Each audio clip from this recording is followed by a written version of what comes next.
What's up, guys? Welcome to Daily Dose of Reddit. This is your host, Zach, and today's subreddit is r/EntitledParents. This story's called, I expect you to build my son a game and I expect you to do it for whatever I pay you. For context, I work at a cafe in the downtown core of the city I live in. Today I was taking advantage of a lull between customers to talk to a friend about game design, and more specifically, a game I'm dreaming of developing one day. Granted, said dream though is probably a pipe dream in all honesty, given how time-consuming and expensive it is.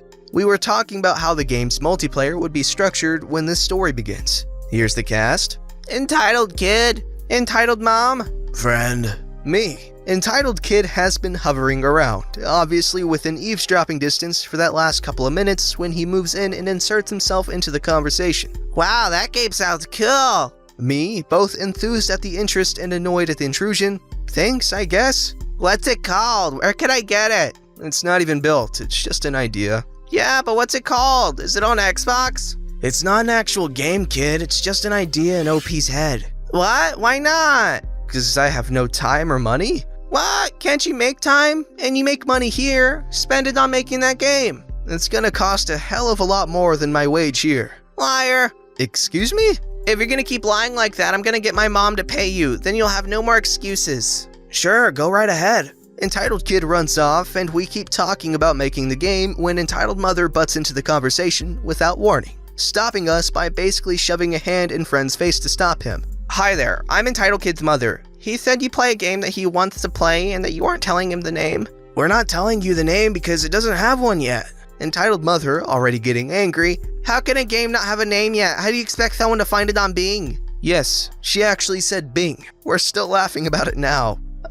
Doing my best to keep a straight face. It's not even made yet. Friend, doing the same. It's not even being made. Entitled Kid, behind Entitled Mom. What? You guys are talking about how to play it though. Just because OP knows how it'll play doesn't mean it's actually made. And how does that work? How do you know all that if it's just in your head? Bluntly, I say, you've never imagined how something works before? Entitled Mother pauses visibly before continuing. Alright, fine. How long will it take you to make this? Probably quite. Have you even started? No, I don't even have the money. She gets angrier. What? You have a job, you know? You earn money working here, right? Whatever. My son's gonna keep hounding me about this, so how much will I have to pay you? Wait, you pay him? Yes. You wanna pay me? Yes. To make this game? She's going red-faced. Yes! How much? Stop being lazy and spit it out! I pause for a few moments to think of an answer. $500,000. $500,000? To pay for staff, development PCs, software licenses, data centers, cloud storage and servers. I'd need to buy more or rent an office. BS, here's what's gonna happen. You're gonna make this game for me, and you're not gonna lie about the price. I'm paying you $80 like any other game out there and nothing more. I wanna play the beta! Entitled Mother listening to Entitled Kid. And you're gonna have a beta ready for my son next week. I won't. Excuse me? I'm paying you, so I expect you to do your job. And I expect you to have it ready by this time next week. Me, deadpan? I'm not working this day next week. Well, then you better come back here to meet me, otherwise I'm not paying you. Okay, I'm not working, so I'm not coming in. Enough. Beta, here this time next week, or I'm not paying you. Entitled Mother and Entitled Kid leave at this point. Honestly, I hope they do come back. My manager was watching in the background and she got a good laugh out of it all. Both her and I are actually kinda hoping Entitled Mother and Entitled Kid come back next week. If they do, we'll update you all. Okay, that's pretty funny. $80 for a game development? Yeah, right. Game development can be insanely expensive because it's a lot of work to do. Like, literally nothing in the game happens unless they coded it in there, physically. They have to physically code that crap. Every single part of a game. If it's in there, they had to code that. Okay, I'm getting redundant at this point, but you get the gist.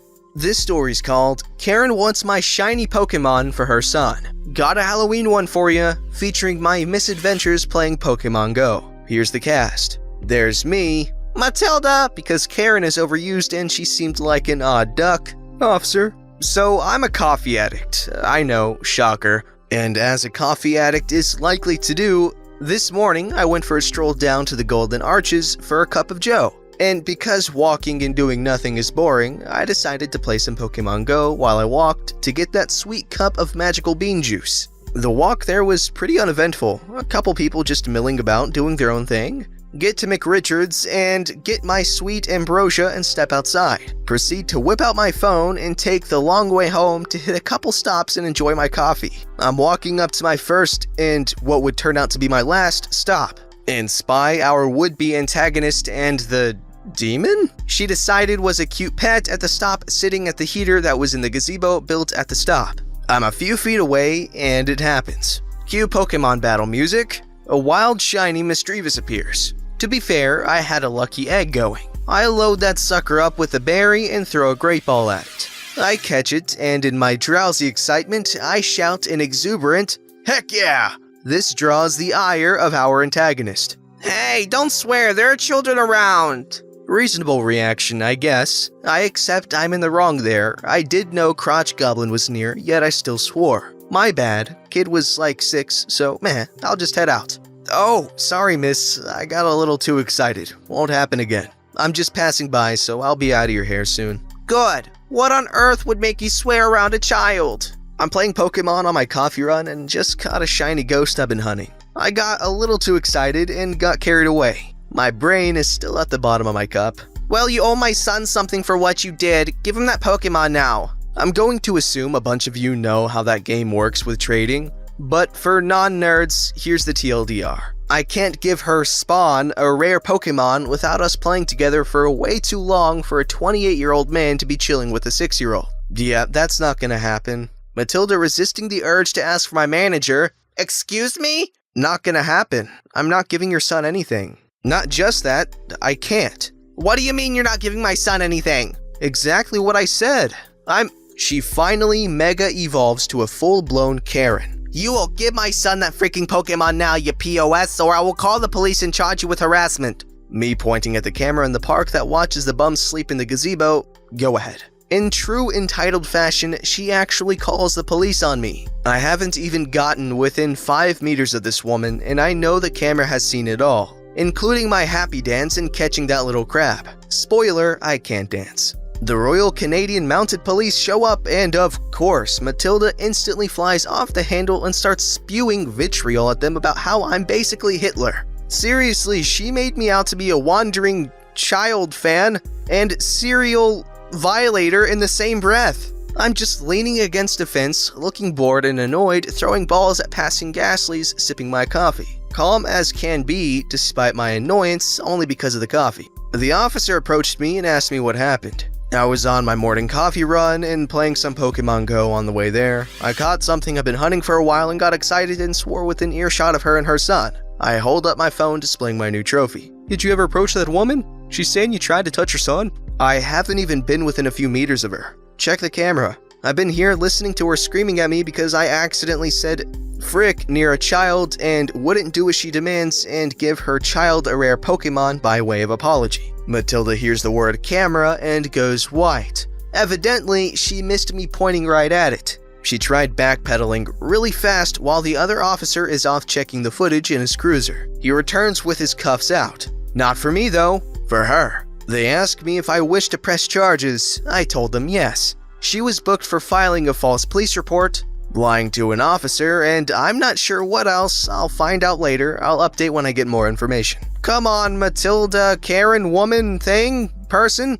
Our boy here was just playing some Pokemon. So, Pokemon, go screw yourself. Ha ha. This story's called Entitled Trashy Parents with Their 3 Brats on Our Plane 1. This story happened to me very recently. A little backstory. My girlfriend and I wanted to go on vacation this October. So we looked around and booked a nice hotel inn and flights to Greece. The story is pretty long, so I'll split it into 2 posts. One post for the trip from Germany to Greece and one for the trip from Greece to Germany. Unfortunately, we had the same family on both of our flights. But now, without further ado, let's introduce the cast. Entitled Mom, Entitled Dad, Brat 1, Brat 2, Brat 3, my girlfriend, me, flight attendant. Our wonderful story begins in the departure hall of a mid-sized German airport that shall not be named here. Me and girlfriend just got through security and sat down on one of the benches near the gate that was printed on our tickets. A couple of minutes after we sat down, the family I described above entered the departure hall. While Brat 3 was relatively quiet, Brat 1 and Brat 2 fought over who gets to use the tablet they had with them first. After a couple of minutes, they were yelling at each other loud enough for a security guard to come over. Entitled Dad decided that they should use it together, so he came over to us. Stand up. My children need to sit here so they can watch a movie together. Well, how about no? There are more than enough other places to sit here. Yeah, but this is our gate. We have to board our plane from here. Yeah, well, it's our gate too. First come, first serve. Stand up now. No, get lost. Contrary to our expectations, Entitled Father actually went back to his family and guided Brat 1 and Brat 2 to another bench. The whole family sat down around this bench, and they were relatively quiet for the next 1.5 hours. When the screen above the gate started to show that the boarding for our flight was to start soon, it got loud again. Entitled Mother and Brat 3 started to argue about something, and after a while, they got so loud that pretty much everyone in the whole terminal heard them. I don't wear diapers, I'm not a baby! Honey, please, it's just to make sure nothing happens. Airplane toilets are dirty, I don't want you to use them. I'm not a baby! And so on and so on. After all this went on for about 5 minutes, Entitled Mother just took Brat 3 to the toilet while she was throwing herself at the ground to stop Entitled Mother from taking her there. The boarding started a short while after this scene happened, and both girlfriend and me were hoping that we would sit far away from this family. But of course, almost as soon as we sat down, Brat 1, 2, and 3 sat down in the row right behind us, and Entitled Dad and Entitled Mom in the row behind them. Brat 3 was still crying and yelling about not being a baby, while Brats 1 and 2 started to fight over their Nintendo Switch right after sitting down. Entitled Mother stopped the fight by telling them to play together. So they put down the table and put the Switch there to play together. Once boarding was completed, the flight attendant told them to turn off all electronic devices and to put the table back to the original position. Brat 1 tried to argue with the flight attendant, but she just told him to do it or to leave the plane, which silenced him pretty fast. From here on, everything was pretty normal. The plane took off, the flight attendant started the service, and so on. Soon after the takeoff, the pilot told us that we should keep the seatbelts fastened for the whole flight due to expected heavy turbulences. Of course, Brats 1 through 3 didn't listen to that and started to jump around their seats right after we reached cruise height. About halfway to the flight, it started to smell pretty bad. Shortly after, I noticed it. Entitled Mother stood up and went over to ask Brat 3 if she used the diaper. Brat 3 shook her head, but Entitled Mother took her, laid her down on the floor of the corridor, and started to undress her. The flight attendant saw it and went right over to her. Excuse me, madam, what are you doing? I changed my daughter's diaper. I think that's pretty obvious. She proceeded to undress Brat 3 and open the diaper, which made the smell increase a lot. Madam, as we told you before takeoff, this aircraft has 2 lavatories, one in the front and one in the back. Those are also equipped with changing tables. Yeah, and I bet you that both are dirty as hell. There is no way I changed my daughter there. Madam, I have to ask you to dress your daughter again, take her to the lavatory, and change her diaper there. I can't do that. Don't you smell it? She pooped herself. I can't just dress her and keep her in a dirty diaper for the rest of the flight. I didn't ask you to keep her in the dirty diaper for the rest of the flight. I only asked you to change her on the changing table that we provide for situations like this. The smell is bothering the people around you. Fine, I'll do it, but if my little girl gets sick, I will sue you.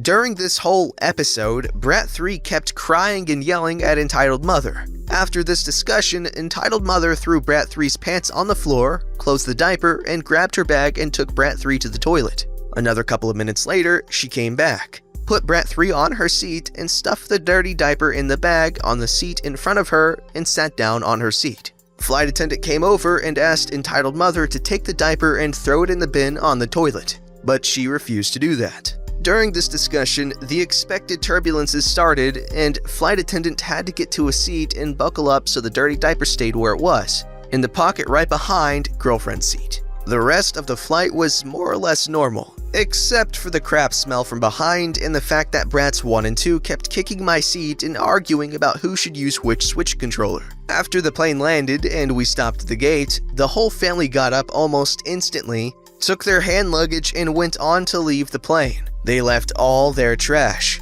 including the dirty diaper on the seat and in the bags, and refused to take it with him after flight attendant told them to.